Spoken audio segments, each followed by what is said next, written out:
ಸ್ನೇಹಿತರೆ ನಮಸ್ಕಾರ. RN5 news ಚಾನಲ್ಗೆ ಸ್ವಾಗತ. ನಿನ್ನೆ ಶ್ರೀ ಮಹಾಯೋಗಿನಿ ಮಾತಾ ಮಾಣಿಕೇಶ್ವರಿ ಅವರ ಬೆಟ್ಟದಲ್ಲಿ, ಸೂರ್ಯನಂದಿ ಬೆಟ್ಟದಲ್ಲಿ ನಿನ್ನೆ ಪತ್ರಿಕಾಗೋಷ್ಠಿಯ ನಡೆದಂಥ ಸಂದರ್ಭದಲ್ಲಿ ಮಾತಾ ಮಾಣಿಕೇಶ್ವರಿ ಟ್ರಸ್ಟ್ನ ಅಧ್ಯಕ್ಷರಾಗಿರುವಂಥ ಶಿವಯ್ಯ ಅವರು ಸ್ಫೋಟಕ ಒಂದು ಭವಿಷ್ಯವಾಣಿಯನ್ನೇ ನುಡಿದಿದ್ದಾರೆ. ಬನ್ನಿ ನೋಡೋಣ ಸ್ನೇಹಿತರೆ. ಇಡೀ ಜನರೇ ಬೆಚ್ಚಿ ಬೀಳುವಂತಾಗಿದೆ. 2032ರಲ್ಲಿ 70% ಜನ ಸಾಯುತ್ತಾರೆ ಕರ್ಮದಿಂದ. ಯಾರು ಅಮ್ಮನ ಹಾದಿಯಲ್ಲಿ ನಡೆಯುತ್ತಾರೆ ಅವರು ಮಾತ್ರ ಉಳಿಯುತ್ತಾರೆ ಎನ್ನುವ ಒಂದು ಭವಿಷ್ಯವಾಣಿಯನ್ನು ನುಡಿದಿದ್ದಾರೆ. బన్నీ ನೋಡೋಣ స్నేహితురే ಏನು మాట్లాడిದ್ದಾರೆ ಎಂದು తెలుసుకొని బరోణ. ఇక్కడ అమ్మకి ఆశ్రమానికి సంబంధం లేదు నాయన అని తీసి పారేసినారు. దాంతో ఇది అయిపోయింది. ఆమె కూడా ఇది చేసేసి కొంచెం లా చదువుకుంది. ఆ తెలివితోటి అన్ని కాగితాలన్నీ ఫోర్జరీ చేసేసి ఒక ఫేక్ క్రెడిట్ చేసేసి కేసులు వేయడం మొదలుపెట్టింది. అక్కడ కేసులలో కూడా ఎక్కడ ఆమెకు ఇది కాలేదు. అందరు కూడా అడుగుతున్నారు, ఇప్పుడు నేను చూపిస్తాను మీకు అన్నీ కూడా మీరు అవి పెట్టమని అడుగుతున్నాడు. ఏమిటి విట్నెసెస్ పెట్టమని అడుగుతున్నాడు. ఒక్క దాంట్లో కూడా విట్నెస్ పెట్టదు, ఒట్టిగా అప్లికేషన్ వేస్తే తిరుగుతుంటుంది. ఆమె పని ఇది. దీనితో ఇది చేసేసి డబ్బులు సంపాదించుకోవడం కోసానికి, ఆ భూమి గ్యాప్ చేయడం కోసానికి చేస్తున్నటువంటి విషయం. ఎందుకంటే అది ఇప్పుడు రేట్ పెరిగిపోయింది, అక్కడ వ్యవస్థ ఇది ఉంది. దాన్ని ఎట్లయినా చేసేసి ఇది చేసుకోవాలని దురుద్దేశంతో దాని మీద అటాక్ చేయడానికి ప్రయత్నం చేసింది. ఒక 50-60 మందిని తీసుకొని వచ్చి 24 కూడా అటాక్ చేసి దాని మీద ఇది చేసింది. అప్పుడు మేము పోలీసు వాళ్ళని అప్రోచ్ అయినాం. వాళ్ళు ఎంక్వైరీ చేసినారు. దాని తర్వాత వాళ్ళందరూ నిలగొట్టినారు. అక్కడి నుంచి మేము ఎప్పుడైతే పోలీస్ దగ్గరికి పోయినామో అక్కడి నుంచి ఉన్నటువంటి వాళ్ళని నిలగొట్టేసి అక్కడ ఉన్నటువంటి దేవతా విగ్రహాలకు సంబంధించిన నగలు అవన్నీ వేసుకొని పోయింది. అవి పోలీస్ కేసు అయింది. FIR 792 ఈ బుక్ అయిపోయింది ఆమె మీద, ఈశ్వరి మీద. ఇదన్నీ జరుగుతున్నాయి. కాబట్టి అక్కడ ఏ కోర్టులో కానీ ఆమెకి ఇప్పుడు రైట్ వచ్చే పరిస్థితి లేదు. ఎండ ఇదేటట్టు లేదు, ఆ సాక్ష్యాలు పెట్టే పరిస్థితి లేదు. అన్ని కేసులు పెడుతుంటుంది. ఇట్లానే డబ్బులు పెడుతుంది. ఇది చేసేసి వాళ్ళని నీళ్ళని తయారు చేసుకొని వాళ్ళని గుంజుకుంటుంది. ఇక రాజకీయ నేతల దగ్గరికి, ఆల్ పార్టీస్ దగ్గరికి పోతుంది. నీకు 2 ఎకరాలు ఇస్తా, లేకుంటే నువ్వు నేను అమ్ముకుందాం, ఇట్లా అన్ని కమిట్మెంట్లు చేసి వస్తుంది. తర్వాత వాడు పోతాడు, వీడు వస్తాడు, మళ్ళీ ఇదంతా నడుస్తూనే ఉంటుంది. ఇది ఒక డ్రామాలాగా తయారు చేసేసి అక్కడ ఏం జరుగుతలేదు. కాబట్టి దీనికి ఎందుకు శివయ్య స్వామి మీద పడ్డది అంటే, అమ్మగారు శివయ్య స్వామిని పిలిచి చెప్పినారు. మామూలు జగన్మోహన్ రెడ్డి గారిని ఇన్ఛార్జ్ పెట్టి శివయ్య స్వామి గారికి చెప్పినారు, నల్గొండ ఆశ్రమం పోనీయొద్దు, ధర్మం కోసాన్ని మీరు పోరాడాలి, నిలబెట్టాలి అని వారికి గట్టిగా చెప్పినారు. కాబట్టి వారు దాని వెనుక ఉండి మాకు సపోర్ట్ చేసి ఇక్కడి నుంచి మనుషులు రావడం కానీ, చూడడం కానీ, పర్యవేక్షణ కానీ అన్నీ చేస్తుండ్రు అనే ఉద్దేశంతో శివయ్య స్వామి మీద ఎలిగేషన్ పెడితే మా దగ్గర రాడు అనేటువంటి ఉద్దేశంతో ఇవన్నీ ఇక్కడ చేస్తుంది. దాన్ని ముందల్ని వీరితో అడిగింది. శివస్వామి కూడా మళ్ళీ అడిగిచ్చింది. ఏమని, ఒక శివస్వామి గారు మీరు కనుక అక్కడ కేసులన్నీ చేసి భూమిని వదిలిపెట్టేస్తే మేము ఇది ఇక్కడ కేసులన్నీ మేము క్లోజ్ చేసుకుంటాం. అదేమ్మా అది అమ్మది, మేమేమి ఇవ్వడానికి లేదు, నాకేమీ అధికారం లేదమ్మా అని వారు చెప్పడం వల్ల మళ్ళీ నెక్స్ట్ టైం ఇంకొకరిని పంపించింది. ఆఫ్ అని ఏమను, అప్పుడు ఇది చేసుకుంటామని. అలాంటిది ఏముండదు, మేము ఇవ్వడానికి మాకు అధికారం లేదు ఎవరికి కూడా అని చెప్పి వారు క్లియర్గా చెప్పడం జరిగింది. దాంతో ఇప్పుడు ఎక్కువ హెచ్చేసి ఇక్కడ ఉన్నటువంటి వ్యవస్థల అందరినీ కూడా ఇది చేసేసి ఒక రాంగ్ క్రెడిట్ చేసేసి అందరినీ కూడా తప్పుదోవ పట్టించేసి, ఈవెన్ ఆమె ఎలాంటి యాక్షన్ చేస్తుందంటే, మన పిక్చర్స్లలో ఎట్లా యాక్షన్ చేస్తారో అలాంటి స్థితి యాక్షన్ చేస్తుంది. అప్పుడే ఏడుస్తుంది, అప్పుడే నీళ్ళు వస్తాయి, అప్పుడే నవ్వుతుంది. అలాంటి టెక్నిక్ కలిగినటువంటి ఒక వ్యక్తి. కాబట్టి ఇలాంటివన్నీ నమ్మి ప్రజలందరూ ఆమె దగ్గర ఏదో పోయి ఇది చేసి ఇవాళ 4 పైసలు ఇచ్చేసి తీసుకుపోయి మళ్ళీ చేసేస్తే, మీరు అలాంటి ఇప్పుడు 70 సంవత్సరాలు 50 సంవత్సరాల సంది సేవ చేసి వాళ్ళ పిల్లల్ని ఇది ఏమైనా పుట్టలేదు, వాళ్ళ అయ్య పెళ్ళే కాలేదు, అలాంటి వాళ్ళని సాది అన్ని చేస్తే ఇప్పుడు వాళ్ళ మీద కేసులు పెట్టి తిప్పుతున్నది. ముసలోళ్ళు వాళ్ళు 70 ఏళ్ళు 80 ఏళ్ళు ఉన్నటువంటి వాళ్ళు తిరుగుతున్నారు. ఇదంతా ఏమంటే ఆ డబ్బు కోసానికి, ఆ యొక్క భూమిని గ్రాప్ చేయడం కోసానికే ఇక్కడ చేస్తుంది తప్ప వేరే విషయం లేదు. ఇంకా అమ్మగారి విషయంలో ఆమె చాలా ఘోరమైనటువంటి విషయాలు మాట్లాడింది. అమ్మను చంపేసినారది అని పెద్ద క్రైమ్ అది. ఎలాంటి స్థితిలో కూడా ఏ ఆశ్రమానికి వచ్చినటువంటి అమ్మ జగద్గురు, ఈ యొక్క ప్రపంచంలో లేనటువంటి శక్తి ఆమె, ప్రకృతిని జయించినటువంటి మాత ఆమె. అన్నాహార మలమూత్రం ఏం లేకుండా 85 సంవత్సరాల ఉండి యోగి అయి మహాత్ములందరూ కూడా సాధువులు సమ్మేళనం పెడితే జగద్గురు అని చెప్పి కీర్తించినటువంటి అమ్మను, ఒక ఇది చేసినటువంటి అమ్మను చనిపోయిందని చెప్పడానికి ఎలాంటి ధైర్యం ఉంది? అసలు ఎవరు నువ్వు, నీకేం అధికారం ఉంది? అట్లా చెప్పనే కూడదు నువ్వు. ఇంకొక విషయం ఏంటంటే, నువ్వు యోగపరంగా మాట్లాడినావు. యోగపరంగా వారు ఏం చెప్పినారు, అమ్మ మేము చేసినప్పుడు శరీరము వేడిగానే ఉంది నాయన, అది ఇట్లా ఇదిగా లేదు, బెండ్ అవుతుంది, మంచిగుంది, ఒక ఇదిలో పెట్టేటప్పుడు ఇట్లా చూసినట్టు అమ్మ ఆశీర్వాదం ఇచ్చింది అని చెప్పినారు. దాని మహిమను నువ్వేదైతే వక్రీకరించి అమ్మ సజీవంగా ఉన్నప్పుడే ఆయన అది చేసిండని చెప్తున్నావు. అసలు నీకు యోగపరమైనటువంటి విషయమే తెలియదు. నీకు ఏమి ఒక యోగులు మహాత్ములు సాధన చేసి శరీరం వదిలిపెడితే ఎప్పుడు కూడా ఇది లూజే ఉంటుంది. మీరు ఎప్పుడు ఏ దాంట్లో పెట్టినా కూడా ఐస్లో పెట్టినా కూడా అది లూజే ఉంటుంది. వాళ్లకు హార్ట్ బీట్ ఉండదు, కానీ శరీరం మాత్రం వేడి తగ్గదు, అది ఇది ఉంటుంది. అందులో ఇంకొక విషయం ఏంటంటే అమ్మగారే తలుసుకుంటే అట్లా పెడితే కూడా ఏ శివయ్య స్వామి ఇంకెవరు అన్న పెడితే కూడా 5 నిమిషాలు అందులోకి వెళ్ళి బయటకు వస్తుంది. అలాంటి అమ్మను బంధించగలిగే శక్తి ఎవరికైనా ఉందా ఈ భూమి మీద? ఆమె లేదు అని నిరూపించడం కోసానికి 1952లో అమ్మ సమాధి అయిపోయి జీవ సమాధి బయటకు వచ్చి మళ్ళీ అది పలగొట్టుకొని ఇచ్చి మీకు అందరికి దర్శనం ఇచ్చి శివరాత్రి రోజు 1953 జయనవ సంవత్సరం ఇది మీకు ఉన్నటువంటి ఎవరైనా అడగవచ్చు. లేదా ఆమె డిసెంబర్ అయిపోయి 74లో ఎక్కడైతే శ్రీశైలం ఆశ్రమం ఉందో అక్కడ 4 సంవత్సరాల తపస్సులు ఉన్నది. నువ్వు అట్లాంటి అమ్మను ఎవరు బంధిస్తారా, ఎవరు చంపుతారా, చేస్తారా? ఇదంతా పబ్లిక్ను మోసం చేసి ఇతరులను అందరినీ భక్తుల మనోభావాలు దెబ్బతీసి మీ యొక్క స్వార్థం కోసానికి ఇలాంటి మాటలన్నీ ఉపయోగిస్తున్నారు. కాబట్టి ఇదంతా అవాస్తవమైనటువంటిది. దాన్ని మేము ఖండిస్తున్నాం. ప్రజలు కానీ భక్తులు కానీ ఈవెన్ ప్రభుత్వం కూడా దీన్ని బాగా పరిశీలన చేసేసి వాళ్ళ యొక్క ఆస్తిపాస్తులు ఏంది, వాళ్ళు ఎక్కడి నుంచి వచ్చినారు, వాళ్ళ యొక్క స్థితులు ఏంది గమనించి దాని మీద యాక్షన్ తీసుకోవాలని నేను కోరుతున్నాను. ప్రకృతిముఖంగా కూడా అటాక్ చేయడానికి ఆయనకు అధికారం ఉంది. రాజకీయవేత్తల యొక్క అండదండలు ఉండబట్టే ఇవన్నీ చేస్తున్నారు. అలాగే సిద్ధరామప్ప వీరందరూ కూడా వాళ్ళకి సపోర్ట్ చేస్తున్నారు అనేటువంటి అలిగేషన్ చెప్పింది. అవాస్తవమైనటువంటి విషయాలన్నింటినీ ప్రస్తావన చేసిందని ఇవన్నీ మేము ఖండిస్తున్నాం. ఇంకొక విషయం ఏమంటే భక్తుల మనోభావాలు దెబ్బతినేటట్టు, భక్తులను ఉద్రేకపరిచేటట్టు, ఆశ్రమ వ్యవస్థను దెబ్బతీసేటట్టు, అమ్మగారి యొక్క ప్రతిష్టను దెబ్బతీసేటువంటి వాక్యాలను ఆమె ఉపయోగించి రెచ్చగొడుతుంది. కాబట్టి ఆశ్రమంలో గతంలో లక్ష్మీనరసింహారావు అనేటైనా ఉండే.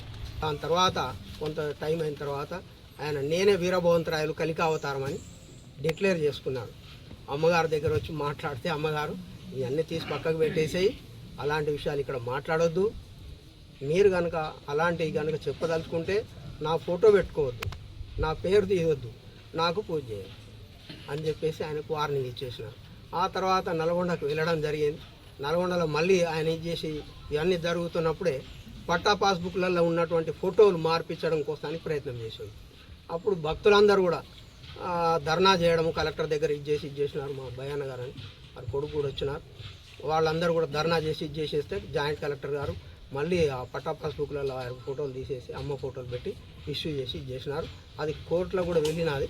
కోర్టులో కూడా 194 అనేటువంటి కేసు వేసినారు. దాంట్లో కూడా జడ్జి గారు రాసినాడు క్లియర్గా, అసలు ఆయన ఎక్కడ కూడా డబ్బులు పెట్టి కొన్నట్టు ప్రూఫ్ చేయలేదు, కాబట్టి ఇది అవాస్తవమైనటువంటి విషయం అని రాసినాడు. భక్తులు మాత్రమే డబ్బులు ఇచ్చినారు, ఆయన ఇంటి నుంచి న్యాయపైస దేలేదు.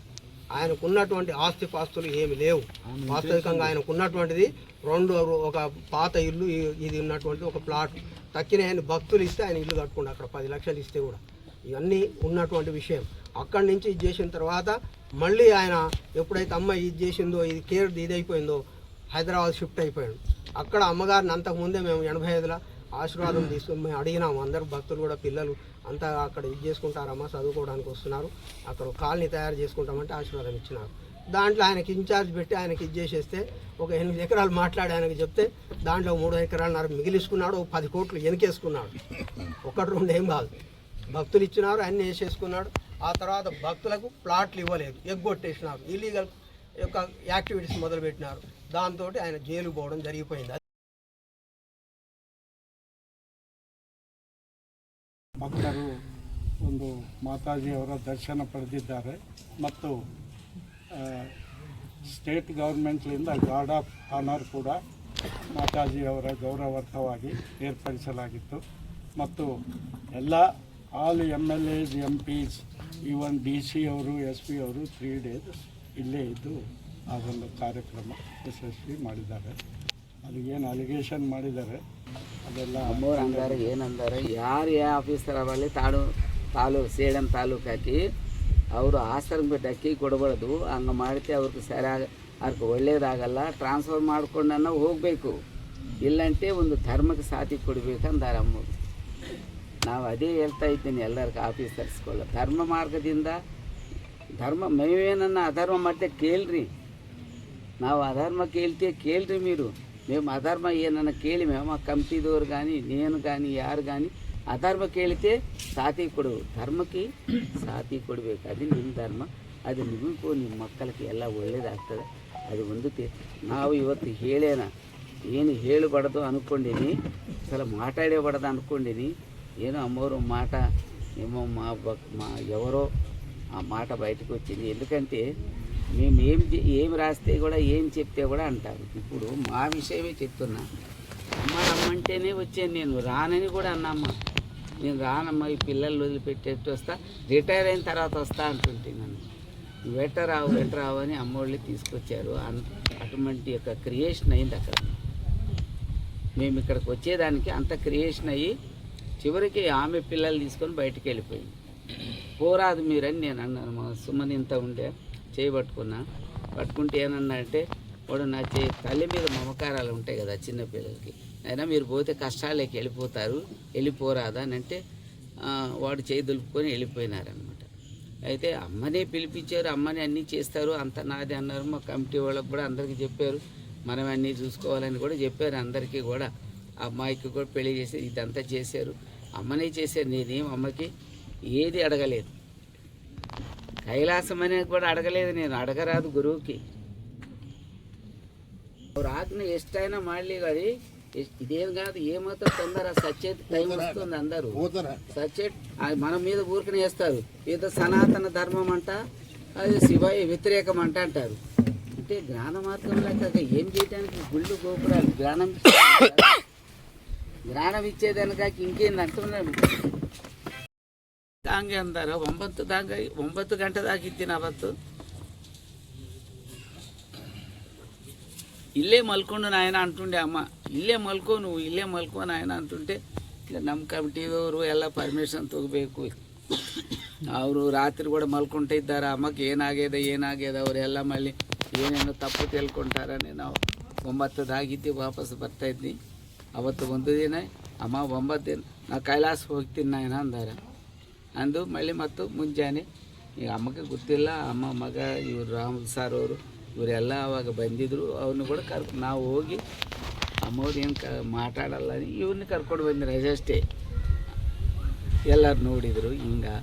ఇంకా అమ్మ ಏನಂದಾರಂటే, ಅಮ್ಮ ನೀವು ಇಲ್ಲಿ ಈ ಕೋಟಿಲಿಂಗ ಆಗ್ತಾನ ಇರಬೇಕಮ್ಮ, ఇంకా 2 ವರ್ಷನ ಇರಬೇಕು, ಇಲ್ಲದೆ ಕೆಲಸ ಆಗಲ್ಲಂಗಿಲ್ಲ, ನಮ್ಮ ಕೈ ಹಂಗೆ ಏನಾಗ್ತದ అని ಅಂದಿದ್ದು ನಾವು ಅన్నమాట. ಅಮ್ಮ ಈಗ లేదు శివయ్య, ఇది ఆగేదాಗ್ತದೆ, ಪ್ರತಿಯೊಂದು ಭಕ್ತರು ಕೂರಿಸ್ತಾರೆ, ಅದೇನು ಚಿಂತೆ ಬಿಡು, ನಾವು ಹೋಗಿ ಅಲ್ಲಿ ಕೂಡಬೇಕು. ಆ ಲಿಂಗದಾಗ ಕುಂದ್ರೆ ನಾವು ಎದುರುಕು ಬಂದಿನ ಈ ಭೂಮಿ ಮೇಲೆ ಪರಮಾತ್ಮ ಹ್ಯಾಂಗ ಎದುರು ಕಲಿಸಿದ್ರು ಆ ಕಾರ್ಯ ನಾವು ಸಾಧನ ಮಾಡಿಸ್ತೀವಿ. ನಾವು ಹೊರಗಿದ್ರೆ ಸಾಧನ ಮಾಡಲಿಕ್ಕೆ ಅನುಕೂಲ ಆಗಲ್ಲ ಆ ಕೆಲಸ. ನಾವು ದೇವ್ರ ಕೆಲಸ ಬಂದಿನ ನೀವು ಏನು ಚಿಂತೆ ಮಾಡಬಾರ್ದು.